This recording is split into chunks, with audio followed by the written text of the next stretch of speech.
Here's my tentatively filled out page 2, and you can see how it looks with the 3 headings centered, the title of the page, the first ground, and the second ground. And you've got my verbiage here, but don't bother reading it because it's not completely right.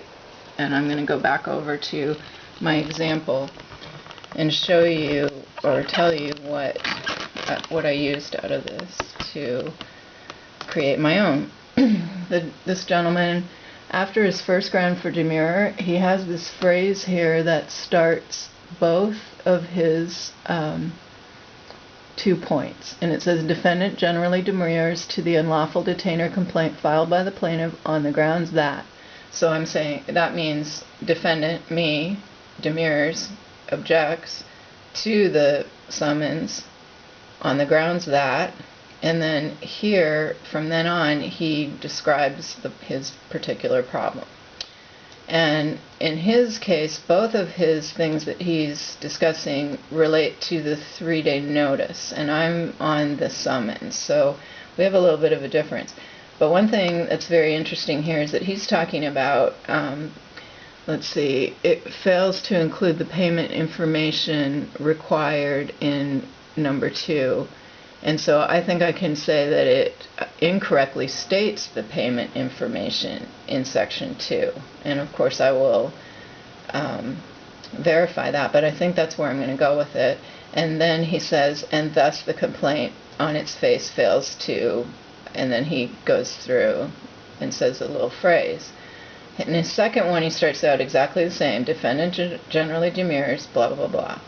And in this case, it overstates the amount of rent due and clearly requests a late charge, which apparently in that case is not required. And in this second thing, he's not quoting any law.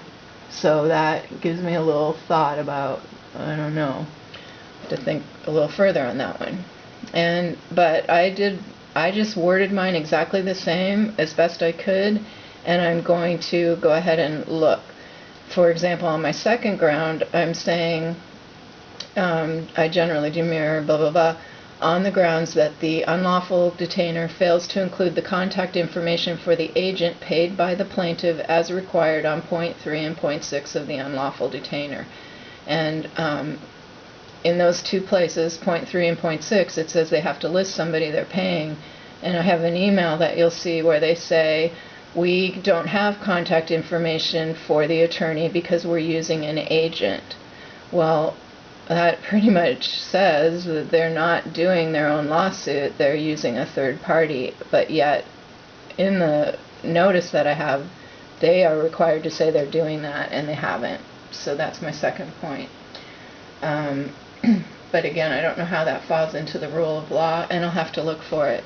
And then finally, the next thing I'm going to do here before I get going is, this is the other guy, and he's in a whole other ball game here. He's got 23 demurrers of 11 causes of action, and this is like something done that he's showing other people how it worked out in the end.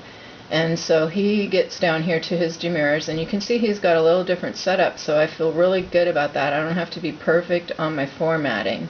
I think as long as I'm pretty much in the ballpark of what they want to see and it's legible, it'll be okay. I was a little worried I had to be perfect, but I don't think I do.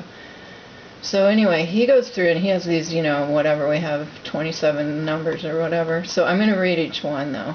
And not because I have anything to do with him, but just to get his idea of verbiage and how he's referring to the law so that I do it similar. And I haven't really read the whole thing, but I will.